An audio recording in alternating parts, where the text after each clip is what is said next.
పిత పుత్ర పవిత్రాత్మ నామమున ఆమేన్. క్రీస్తునాథుని యందు మిక్కిలి ప్రేమ గల ప్రేమైన సహోదరి సహోదరులారా, ఈరోజు మనము సామాన్య 21వ ఆదివారంలోనికి ప్రవేశించి ఉన్నాం.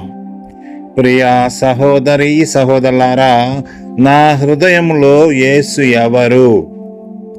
నీవు క్రీస్తు యేసు సజీవ దేవుని కుమారుడు అని పేతురు పలికిన మాటలకు విశ్వాస పునాది, బాధ్యతతో కూడిన నాయకత్వం, క్రీస్తుపై నిర్మించిన జీవితం కూలిపోదు, క్రీస్తే నా పునాది, భయమెందుకు అనే అంశం మీద మనము ధ్యానిస్తున్నాం. ప్రియ సహోదరి సహోదరులారా, ఈరోజు మనము ధ్యానించబోయే పట్టణాలను చూసినట్లయితే, మొదటి పట్టణము యెషయా గ్రంథము 22వ అధ్యాయము 15వ వచనము మరియు 19వ వచనం నుండి 23వ వచనం వరకును. రెండవ పట్టణాన్ని పునీత పౌలు గారు రోమీలకు వ్రాసిన లేఖ 11వ అధ్యాయము 33వ వచనం నుండి 36వ వచనం వరకును. మూడవ పట్టణము పునీత మత్తయ్య గారు వ్రాసిన సువిశేషములోని భాగము 16వ అధ్యాయము 13వ వచనము నుండి 20వ వచనం వరకు మనము ధ్యానిస్తూ ఉన్నాం. దావీదు వంశపు రాజు తాళపు చెవిని అతడు తన భుజముల మీద తాల్చినట్లు చేయుదును, అతడు తెరిచిన దానిని ఎవరునూ మోయలేరు, అతడు మూసిన దానిని ఎవరునూ తెరవలేరు అని యెషయా గ్రంథము 22వ అధ్యాయము 22వ వచనము పలుకుతూ ఉన్నది.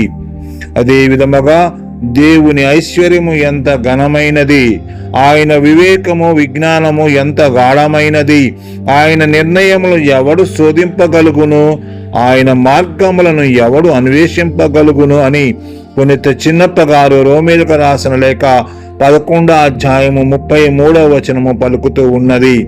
ఇక సువిశేషాన్ని పరిశీలిస్తే, నేను నీకు పరలోకపు రాజ్యపు తాళపు చెవులను ఇచ్చెదను, భూలోకమందు నీవు దేనిని బంధింతువో అది పరలోకమందును బంధింపబడును, భూలోకమందు నీవు దేనిని విప్పుదవో అది పరలోకమందును విప్పబడునని పునీత మత్తయ్య గారు రాసిన సువిశేషములు 16వ అధ్యాయంలో 19వ వచనంలో ప్రభు పలుకుతున్న మాటలను మనము ధ్యానిస్తూ ఉన్నాం. ప్రియ సహోదరి సహోదరులారా, ప్రభు ప్రేమ సందేశానికి నేను మిమ్మల్ని అందరినీ కూడా ఆహ్వానిస్తూ ఉన్నాను. మన జీవిత ఉనికి ప్రభువులోనే ఉన్నది. ఆయన అనుగ్రహానికి మనం పాత్రులు అవ్వాలని, ప్రభు ఎవరో తెలుసుకోవడానికి దైవ జ్ఞానం మాత్రమే మనకు యథార్థమైన మార్గము. ఈ జీవితము చాలా చిన్నది. ప్రభు ప్రేమలో ఫలించడానికి మనందరం కూడా ప్రయత్నించుదాం.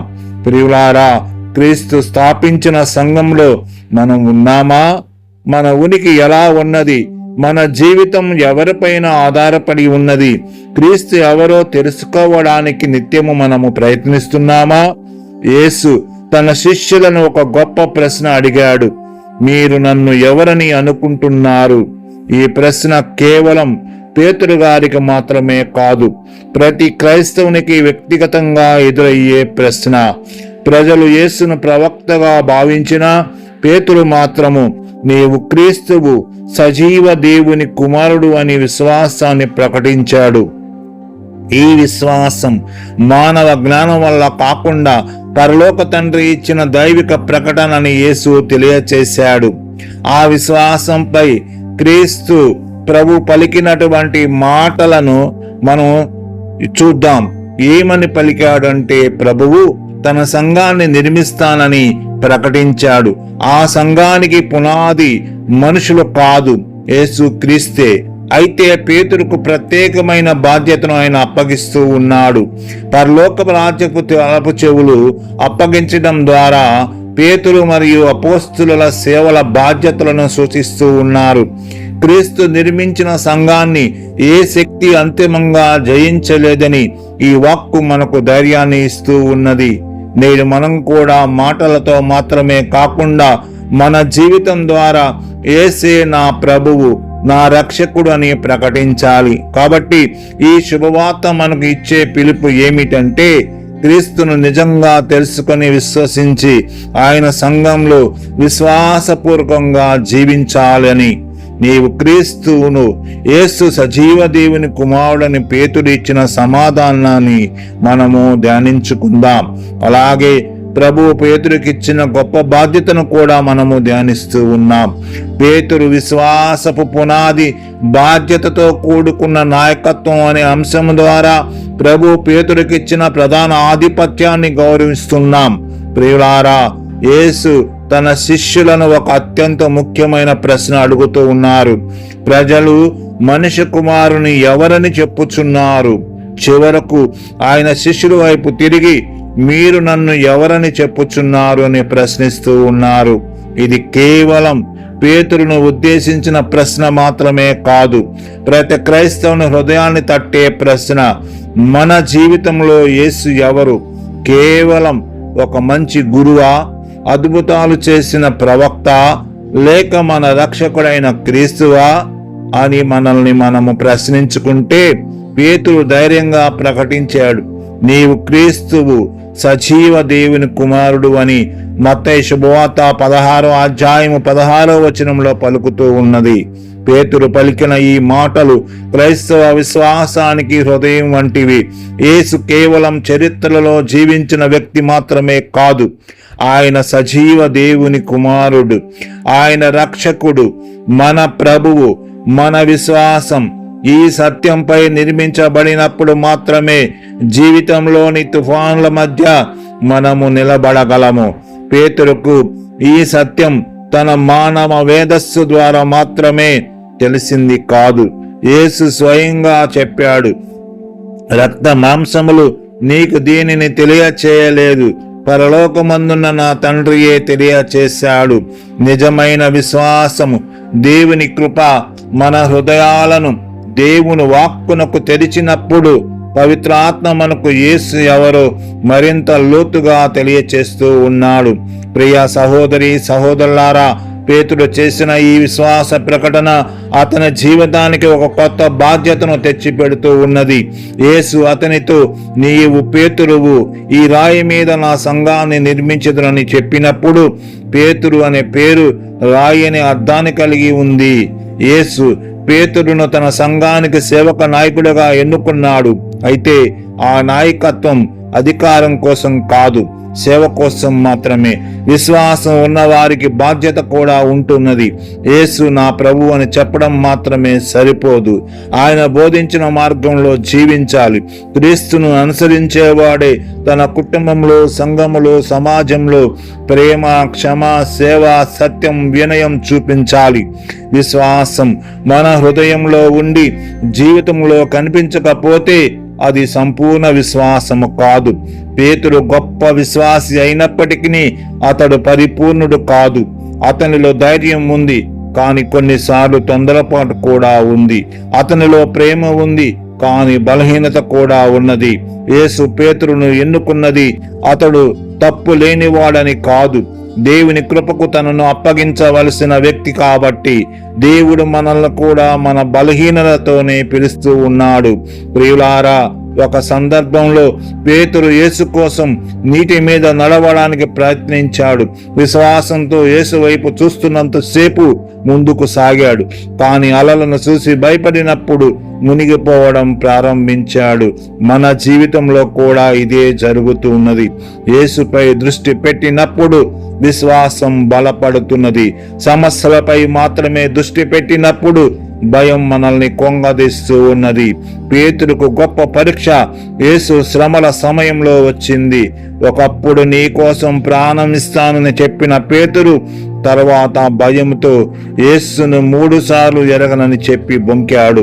ఇది మనకు ఒక గొప్ప పాఠాన్ని నేర్పిస్తూ ఉన్నది. మాటల్లో ధైర్యంగా ఉండటం సులభం, పరీక్ష వచ్చినప్పుడు విశ్వాసంలో నిలబడటం నిజమైన సాక్ష్యం. అయితే పేతురు చేసిన తప్పుతో అతని కథ ముగియలేదు. యేసు అతన్ని తిరస్కరించలేదు. పునరుత్థానం తర్వాత యేసు పేతురును తిరిగి తన ప్రేమలోకి తీసుకున్నాడు. తిబేరియా సముద్ర తీరంలో యేసు అతనిని 3 సార్లు అడిగాడు, నన్ను ప్రేమిస్తున్నావా? పేతురు 3 సార్లు ప్రేమను ప్రకటించే అవకాశాన్ని పొందాడు. యేసు అతని గత వైఫల్యాన్ని భవిష్యత్తుకు సేవకు అడ్డంకిగా మార్చలేదు. యేసు పేతురుకు చెప్పిన నా గొర్రెలను మేపుమనే ఆజ్ఞ ఎంతో గొప్పది. నాయకత్వం అంటే ఇతరులపై అధికారం చెలాయించడం కాదు, దేవుని ప్రజలను ప్రేమతో కాపాడటం.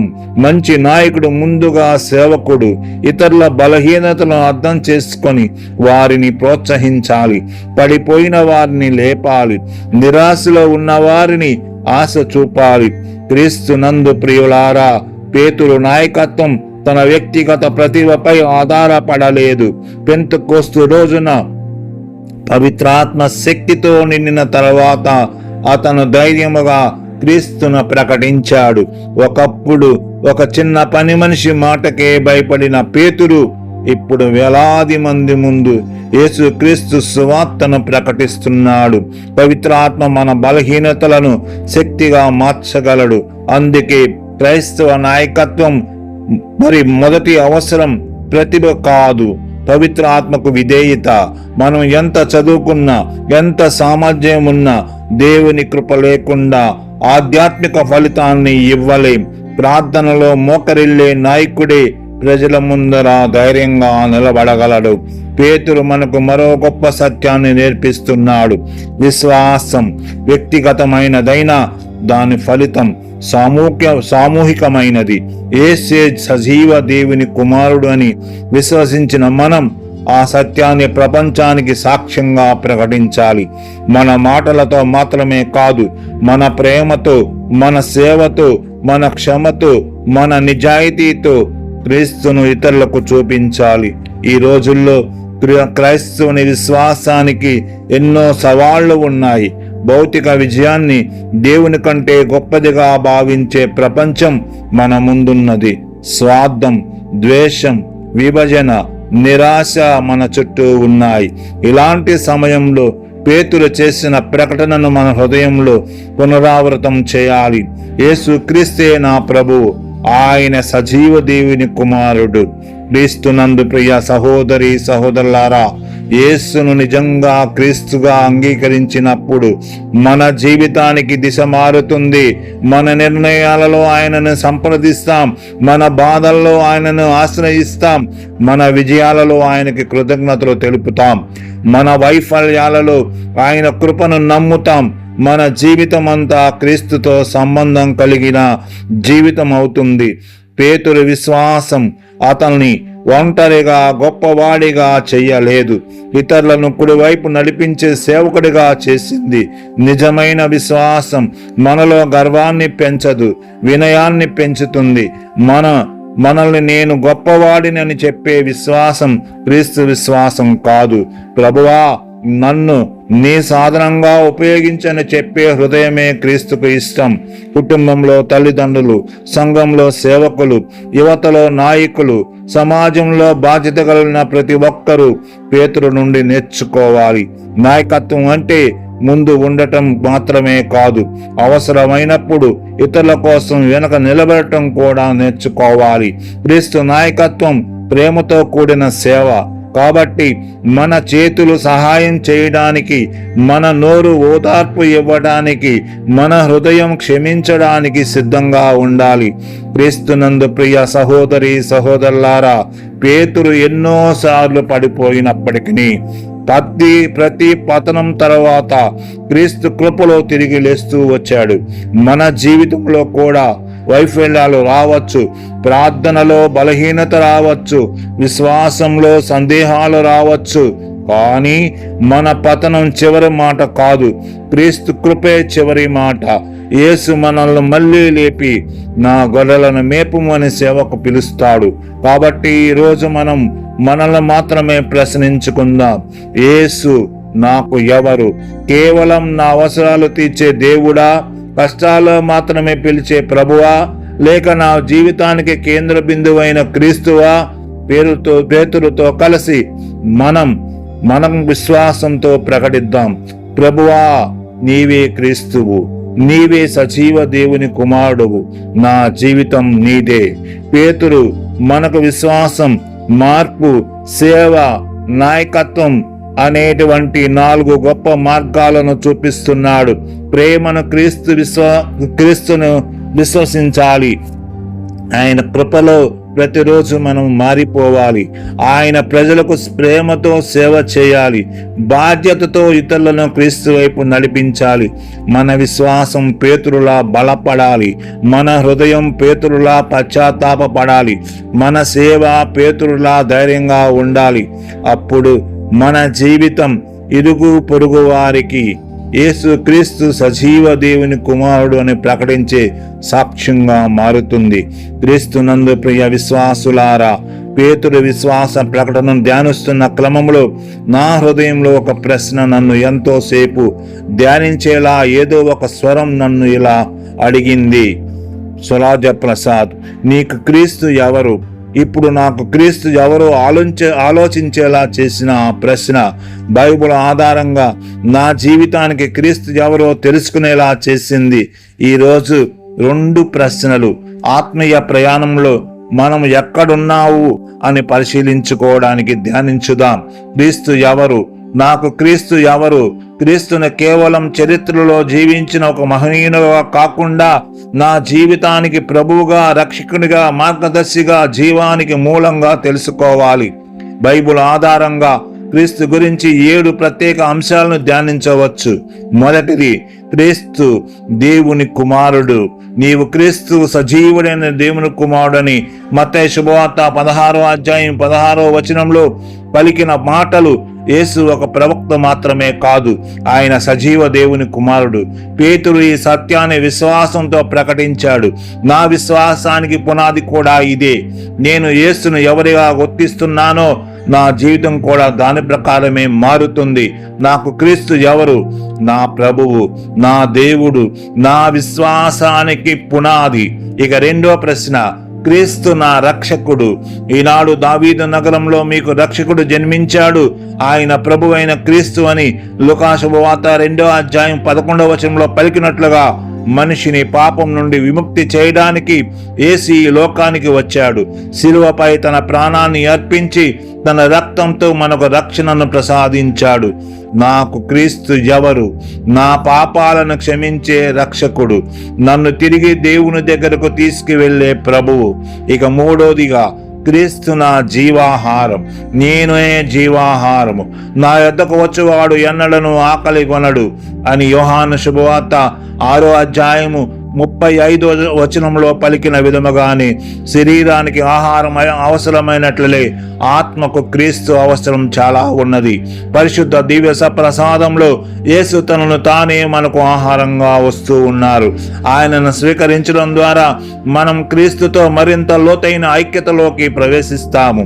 నాకు క్రీస్తు ఎవరు? నా ఆత్మకు జీవాహారం, నా హృదయానికి నిత్య పోషణ. ఇక 4వదిగా, క్రీస్తే నా మార్గం, సత్యం, జీవం. ప్రభు పలికినట్లుగా, నేనే మార్గం, సత్యం, జీవం, నా ద్వారా తప్ప ఎవడనూ తండ్రి యొద్దకు రాడు అని యోహాను శుభవార్త 14వ అధ్యాయం 6వ వచనంలో పలికినట్లుగా జీవితంలో ఏ దారిని ఎంచుకోవాలో తెలియని సమయంలో క్రీస్తే నా మార్గం. సందేహాలు వచ్చినప్పుడు ఆయన సత్యం, నిరాశలో ఉన్నప్పుడు ఆయన జీవం. క్రీస్తును అనుసరించడం అంటే దేవుని వైపు నడవడం. నాకు క్రీస్తు ఎవరు? నా జీవితానికి మార్గం, నా విశ్వాసానికి సత్యం, నా ఆత్మకు జీవం. ఇక 5వదిగా, క్రీస్తు నా మంచి కాపరి. నేనే మంచి కాపరిని. మంచి కాపరి గొర్రెల కొరకు తన ప్రాణమును అర్పించునని యోహాను శుభవార్త 10వ అధ్యాయం 11వ వచనం పలుకుతున్నట్లుగా, కాపరి తన గొర్రెలను తెలుసుకున్నట్లే యేసు ప్రతి ఒక్కరిని వ్యక్తిగతంగా తెలుసుకుంటాడు. నేను బలహీనపడినప్పుడు ఆయన నన్ను వెతుకుతాడు. తప్పిపోయినప్పుడు తిరిగి నడిపిస్తాడు. పడిపోయినప్పుడు లేపుతాడు. నాకు క్రీస్తు ఎవరు అంటే, నన్ను తెలిసిన, నన్ను ప్రేమించే, నన్ను విడిచిపెట్టని మంచి కాపరి. తన పవిత్ర సేవకు నన్ను పిలిచాడు. కాపరి బాధ్యతలను నాకు ఇచ్చాడు. ఆయనే ఒక మంచి కాపరి. ఆయనతోనే నా సావాసం. ఆయన ఇచ్చిన ఈ పని చేయటానికే నా జీవితం అంకితం. ఒక మంచి ఉపాధ్యాయునిగా పాఠశాలలో బోధించటం, పిల్లలను కాపాడుకోవటం, వారి అవసరతలను తీర్చటం, వారికి మంచి బుద్ధి జ్ఞానాన్ని నేర్పించడం, చదువు చెప్పడం నా బాధ్యత. ఇక 6వదిగా, క్రీస్తు నా స్నేహితుడు. నేను మిమ్మల్ని ఇక దాసులని పిలవను, మిమ్మల్ని స్నేహితులని పిలుస్తాను అని పలికినట్లుగా యోహాను శుభవార్త 15 మనతో పలికిన మాటలు కేవలం ప్రభు దాసుని సంబంధం మాత్రమే కోరుకోవడం లేదు. ఆయన మనల్ని స్నేహితులుగా పిలుస్తున్నాడు. మన ఆనందం, మన బాధ, మన కన్నీరు, మన భయం, మన ఆశ అన్నిటినీ ఆయనతో పంచుకోవచ్చు. నాకు క్రీస్తు ఎవరు? నా హృదయ రహస్యాలు వినే నా దేవుడు, నా కన్నీటిలో నాతో ఉండే దేవుడు, నా ఆనందంలో నాతో సంతోషించే నిజమైన స్నేహితుడు. ప్రియ సహోదరి సహోదరులారా, ఇక 7వదిగా, క్రీస్తే నా నిత్య జీవ ఆశ. పునరుత్థానమున జీవమును నేనే, నన్ను విశ్వసించిన వాడు మరణించినను జీవించునని పలికిన యోహాను శుభవార్త 11 చదివినప్పుడు క్రీస్తు శిలువపై మరణంతో ముగియలేదు, ఆయన పునరుత్థానమయ్యాడు. అందుకే క్రీస్తుని ఆశ పరిస్థితుల మీద కాదు, పునరుత్థానుడైన క్రీస్తుపై ఆధారపడి ఉంటుంది. ఈ లోక జీవితం తర్వాత కూడా ఆయనతో నిత్య జీవాన్ని పొందుతామనే ఆశ మనకు ఉన్నది. నాకు క్రీస్తు ఎవరు అంటే నా పునరుత్థానము, నా నిత్య జీవం, నా శాశ్వత ఆశ. ఈ 7 అంశాలను ధ్యానించిన మనము, మొదటిగా క్రీస్తు సజీవ దేవుని కుమారుడు, 2వదిగా క్రీస్తు నా రక్షకుడు, 3వదిగా క్రీస్తు నా జీవాహారం, 4వదిగా క్రీస్తు నా మార్గం, సత్యం, జీవం, 5వదిగా క్రీస్తు నా మంచి కాపరి, 6వదిగా క్రీస్తు నా స్నేహితుడు, 7వదిగా క్రీస్తు నా నిత్య జీవ ఆశ. అందుకే క్రీస్తు ఎవరు అనే ప్రశ్నకు సమాధానం కేవలం జ్ఞానంతో చెప్పేది కాదు. క్రీస్తు నాకు ఎవరనే ప్రశ్నకు నా జీవితంతో సమాధానం ఇవ్వాలి. ప్రభువా, నా యేసు, నీవే నా ప్రభువు, నీవే నా రక్షకుడు, నీవే నా జీవం, నీవే నా సర్వస్వం. బహుశా ఇదే నా జీవితాన్ని బ్రతికిస్తూ ఉన్నది, ప్రభు సేవలో జీవించేలా చేస్తూ ఉన్నది. నా హృదయంలో ఈ సమాధానం ఉన్నంత కాలం నేను ప్రభుకి అంటిపెట్టుకొని జీవించగలను. ఇంకా వ్యక్తిగతంగా ప్రభువుని ఎక్కువగా తెలుసుకోవడానికి ఆధ్యాత్మిక తపన కలిగి ఉన్నాను. ప్రియ సహోదరి సహోదరులారా, క్రీస్తు ఎవరో వ్యక్తిగతంగా తెలుసుకోవడానికి ప్రయత్నించాలి. ఆ విధంగా సంపూర్ణంగా ప్రభువు కొరకే మన జీవితాన్ని సమర్పించే అవకాశం ఉంటుంది. ఇది కేవలం ఒక ప్రశ్నగా కాకుండా మన ఉనికిని ఆధారంగా స్వీకరించుదాం. యెషయా గ్రంథము 22:15, 19, 23 దేవుడిచ్చిన బాధ్యత విశ్వాసంతో నిర్వహించాలనే అంశాన్ని ధ్యానిస్తున్నాం. ప్రియ సహోదరి సహోదరులారా, ఈ వాక్య భాగంలో షెబ్నాను దేవుడు తన పదవి నుండి తొలగించి ఎలాకీము అతని స్థానంలో నియమిస్తున్నాడు. కారణం కేవలం పదవి మార్పు కాదు, దేవుడు ఇచ్చిన బాధ్యతను మన స్వార్థం కోసం ఉపయోగించుకోకూడదని గంభీరమైన సందేశం ఇందులో దాగి ఉన్నది. పదవి దేవుని వరం, స్వార్థానికి సాధనం కాదు. షెబ్నా ఉన్నతమైన స్థానంలో ఉన్నప్పటికీ ఆ స్థానాన్ని దేవుని మహిమ కోసం కాకుండా తన సప్రయోజనం కోసం ఉపయోగించినట్లు ఈ సందర్భం సూచిస్తున్నది. మనకు లభించిన ప్రతి బాధ్యత కుటుంబంలో, సంఘంలో, ఉద్యోగంలో, సమాజంలో మన సొంత గొప్పతనాన్ని చూపించుకోవడానికి కాదు, ఇతరులకు సేవ చేయడానికి. దేవుడు ఇచ్చిన స్థానం మన సేవకు అవకాశంగా చూడాలి. దేవుడు బాధ్యతను మనకు అప్పగించాడు. ఎలాకీమును దేవుడు పిలిచి అతనిపై బాధ్యతను ఉంచుతున్నాడు.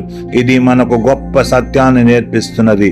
దేవుడు పిలిచినప్పుడు ఆయన బాధ్యతతో పాటు దేవునికి కావలసిన కృపను కూడా ఇస్తాడు. దేవుడు మనకు అప్పగించిన బాధ్యతను చిన్నదైనా పెద్దదైనా దాన్ని నిర్లక్ష్యం చేయకూడదు. దావీదు ఇంటి తాళపు చెవి ప్రభు ఎలాకీముకు దావీదు ఇంటి తాళపు చెవి ఇస్తానని చెబుతూ ఉన్నాడు. తాళపు చెవి అనేది అధికారం మాత్రమే కాదు, నమ్మకం మరియు బాధ్యతకు చిహ్నం. మన చేతుల్లో కూడా దేవుడు కొన్ని తాళపు చెవులు ఉంచుతూ ఉన్నారు. మన పిల్లల భవిష్యత్తు, మన కుటుంబ సభ్యుల విశ్వాసం, మనకు అప్పగించిన సేవ మన మాటల ద్వారా ఇతరుల హృదయాలపై చూపే ప్రభావం. కాబట్టి మన బాధ్యతను ఎంతో జాగ్రత్తగా నిర్వహించాలి. నమ్మకమైన వ్యక్తి ఇతరులకై ఆధారంగా ఉంటాడు. ఎలాకేము గురించి దేవుడు అతను తన తండ్రి ఇంటికి మహిమామాసంగా ఉంటాడు అని దేవుడు చెప్తున్నాడు. మన జీవితాన్ని చూసి మన కుటుంబం దేవుణ్ణి గుర్తించగలగాలి. మన విశ్వసనీయత ఇతరులకు ఆశ్రయంగా ఉండాలి. మనపై ఉంచిన నమ్మకాన్ని కాపాడటం కూడా ఒక ఆధ్యాత్మికత సేవ. క్రీస్తునందు ప్రియ సహోదరి సహోదరులారా, ఈరోజు మనల్ని మనమే ప్రశ్నించుకుందాం. దేవుడు నాకు ఇచ్చిన బాధ్యతను నేను ఎలా నిర్వహిస్తున్నాను? నా స్థానం ద్వారా ఇతరులకు ఎలా సేవ చేస్తున్నాను? నా అధికారాన్ని స్వార్థం కోసం ఉపయోగిస్తున్నానా? నా కుటుంబం, నా సంఘం, నా సమాజం నన్ను నమ్మగలదా? దేవుడు నా చేతిలో పెట్టిన తాళపు చెవిని నేను విశ్వాసంగా కాపాడుతున్నానా? పదవి మన గొప్పతనాన్ని నిరూపించదు. బాధ్యతను మనం ఎలా నిర్వహిస్తున్నామో మన స్వభావాన్ని తెలియచేస్తున్నది. దేవుడు మనకిచ్చిన ప్రతి బాధ్యతను వినయంతో, విశ్వాసంతో, సేవాభావంతో నిర్వహించాలి. ఇకపోతే పునీత పౌలు గారు రోమిలకు రాసిన లేఖలో 11వ అధ్యాయము 33-36 వచనంలో దేవుని జ్ఞానము అపారము, ఆయనకు సమస్తము మహిమ అనే అంశాన్ని ధ్యానిస్తున్నాం. పౌలు గారు పలికినట్లుగా దేవుని జ్ఞానం, జ్ఞాన సంపద, తీర్పులు, మార్గాలు మన మానవ అవగాహనకు ఎంత అతీతమైనవో ఆశ్చర్యాన్ని ప్రకటిస్తున్నాయి. దేవుని కార్యాలను పూర్తిగా అర్థం చేసుకోలేకపోయినా విశ్వాసంతో ఆయనను నమ్మి ఆరాధించాలి. దేవుని జ్ఞానం మన ఊహలకు అతీతమైనది. దేవుని సంపద, జ్ఞానం, విజ్ఞానం ఎంత అపారం అని పౌలు ఆశ్చర్యపడుతున్నాడు. మనకు కొన్ని విషయాల వెంటనే సమాధానం కావాలి. ఇది ఎందుకు జరిగింది, దేవుడు ఎందుకు అనుమతించాడు అని ప్రశ్నిస్తాం. కానీ మన జ్ఞానం పరిమితమైనది, దేవుని జ్ఞానం అనంతమైనది. మనకు అర్థం కాని దారిలో కూడా దేవుడు తన కార్యాన్ని కొనసాగిస్తున్నాడని విశ్వసించాలి. దేవుని తీర్పులు మనకు పూర్తిగా అర్థం కావు. పౌలు గారు ఆయన నిర్ణయాలను ఎవడు శోధింపగలుగును, ఆయన మార్గాలను ఎవడు అన్వేషింపగలుగును అని ప్రశ్నిస్తున్నాడు. దేవుడు ఎందుకు ఒక మార్గాన్ని ఎంచుకున్నాడో, ఎందుకు ఒక సమాధానం ఆలస్యం చేస్తున్నాడో మనకు తెలియకపోవచ్చు. అయితే అర్థం కాకపోవడం దేవుని మీద నమ్మకం కోల్పోవడానికి కారణం కాదు. చిన్న పిల్లలకు తండ్రి చేసే ప్రతి పని అర్థం కాకపోయినా తండ్రిని నమ్మినట్లే మనం కూడా పరలోకపు తండ్రిని నమ్మాలి. మనకు తెలిసిన దానికంటే దేవునికి తెలిసినది ఎక్కువ. ప్రభు మన మనసు ఎవరికి ఎరుక, ఆయనకు సలహాదారు ఎవరు అని పౌలు ప్రశ్నిస్తున్నాడు. మన దృష్టి నేటి పరిస్థితి వరకు మాత్రమే ఉంటుంది. కానీ దేవుడు గతం, వర్తమానం, భవిష్యత్తు అన్నిటినీ చూస్తాడు. కనుక మన ప్రణాళిక విఫలమైనప్పుడు కూడా నిరాశ చెందకూడదు. మన ప్రణాళిక ముగిసిన చోట దేవుని ప్రణాళిక ప్రారంభమవుతుంది. సమస్తము ఆయన నుండి, ఆయన ద్వారా, ఆయన కొరకే అని ఈ వాక్య భాగంలో అత్యంత గొప్ప సందేశము. సమస్తము ఆయన నుండి, ఆయన ద్వారాను, ఆయన కొరకే ఉన్నవని. మన జీవితం, మన ప్రతిభ, మన ఆరోగ్యం, మన కుటుంబం, మన సేవ, మనకు లభించిన అవకాశాలు అన్నీ దేవుని వరాలు. కాబట్టి చివరికి మనం పొందే గౌరవం మనకు కాదు, సమస్తం మహిమ దేవునికే చెందాలి. ఈరోజు మన జీవితంలో మనకు అర్థం కాని ఏదైనా పరిస్థితి ఉంటే దాన్ని దేవుని చేతిలో ఉంచుదాం. ప్రభు, నాకు అర్థం కావటం లేదు, కానీ నిన్ను నమ్ముతున్నాను. మనకు అన్నీ తెలియకపోవచ్చు, అన్ని ప్రశ్నలకు సమాధానాలు ఉండకపోవచ్చు, కానీ మనకు ఒక విషయం తెలుసు. మన దేవుడు జ్ఞానవంతుడు, ప్రేమ కలవాడు, విశ్వసనీయుడు. అందుకే మన జీవితంలో ప్రశ్నల కంటే విశ్వాసం, భయాల కంటే నమ్మకం, స్వప్రతిష్ఠ కంటే దేవుని మహిమ మనకు ఉండాలి. ఇక సువార్త భాగంలోకి వెళ్తే, నీవు క్రీస్తువని నేను విశ్వసించుదాని సందేశాన్ని ధ్యానించాం. కాబట్టి మనందరం కూడా యేసు మీద విశ్వాసంతో, యేసు శిష్యులుగా వ్యక్తిగతంగా మనల్ని ప్రశ్నిస్తారని అర్థం చేసుకొని నా జీవితంలో క్రీస్తు ఎవరు అనే దానికి మనము ఆదర్శవంతమైన జీవితాన్ని జీవించాలి. కాబట్టి ఆ జీవితాన్ని దయచేయమని ఈ వాక్య సందేశం ద్వారా దేవుడు మనందరినీ దీవించాలని, ఆ జీవితంలో దాని ద్వారా మనందరం కూడా ప్రభు మార్గంలో నడవడానికి ప్రయాసపడదాం. ఈ యొక్క చిన్న వాక్యం ద్వారా దేవుడు నిన్ను, నన్ను, మనందరిని కూడా ఆశీర్వదించి అతని కృపా మహిమలో మనల్ని ఉంచి మన మహిమ పరచడానికి మనకు ప్రతిదినము ఇస్తున్నటువంటి జ్ఞానాన్ని బట్టి దేవుని ఆరాధించుదాం, ఘనపరచుదాం, మహిమపరచుదాం. దేవుని శిష్యులుగా, దేవుని బిడ్డలుగా క్రైస్తవ జీవితానికి అర్థవంతమైన జీవితం జీవించడానికి ప్రయాసపడదాం. పిత, పుత్ర, పవిత్రాత్మ నామమున ఆమేన్. మీ పూదోట స్వరాజ్య ప్రసాద్.